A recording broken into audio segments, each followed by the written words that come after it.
عنوان: ایک چھوٹے سے گاؤں کی کہانی۔ ایک دور دراز گاؤں میں ایک غریب خاندان رہتا تھا۔ ان کا گھر مٹی کا تھا اور چھت چٹائی کی تھی۔ والد کا نام حبیب تھا جو دن رات کھیتوں میں کام کرتا تھا، اور ماں کا نام سارا تھا جو گھریلو کاموں کے ساتھ ساتھ کھیتوں میں بھی کام کرنے آتی تھی۔ ان کے 3 بچے تھے: احمد، سمیہ اور چھوٹی سی مریم۔ حبیب اور سارہ کی زندگی کا سب سے بڑا دکھ یہ تھا کہ ان کے پاس پیسہ کم تھا اور زندگی کا گزارا بہت مشکل تھا۔ ان کے بچے اسکول نہیں جا پاتے تھے کیونکہ وہ کتابیں، اسکول کے یونیفارم یا چھوٹے چھوٹے خرچے برداشت کرنے کی استطاعت نہیں رکھتے تھے۔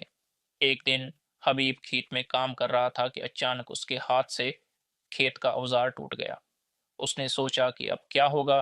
یہ اوزار مہنگا تھا اور وہ اسے فوری طور پر نہیں خرید سکتا تھا۔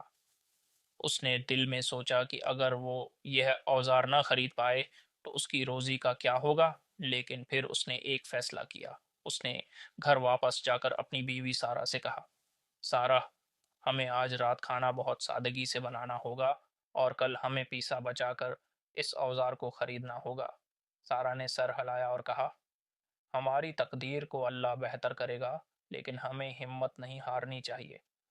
رات کو پورے خاندان نے مل کر سادہ کھانا کھایا، اور اگلے دن حبیب نے اپنی محنت سے بچا ہوا پیسہ جوڑا اور اوزار خرید لیا۔ یہ سب کچھ بہت مشکل تھا، مگر ایک بات حبیب اور سارہ ہمیشہ یاد رکھتے تھے کہ محنت اور ایمانداری سے زندگی میں کبھی نہ کبھی بہتری آتی ہے۔ اور ان کے بچے احمد، سمیہ اور مریم نے کبھی بھی اپنے والدین کی محنت کا مذاق نہیں اڑایا، بلکہ انہیں ہمیشہ ان کے ساتھ مل کر زندگی کی مشکلات کا سامنا کیا۔ گاؤں والے ان کی محنت اور سادگی کو دیکھتے ہوئے انہیں بہت عزت دیتے تھے، اور یہی عزت ان کے لیے سب سے بڑا انعام تھا۔ ان کی کہانی یہ سکھاتی ہے کہ غربت کے باوجود محنت، محبت اور سادگی سے زندگی میں سکون ملتا ہے۔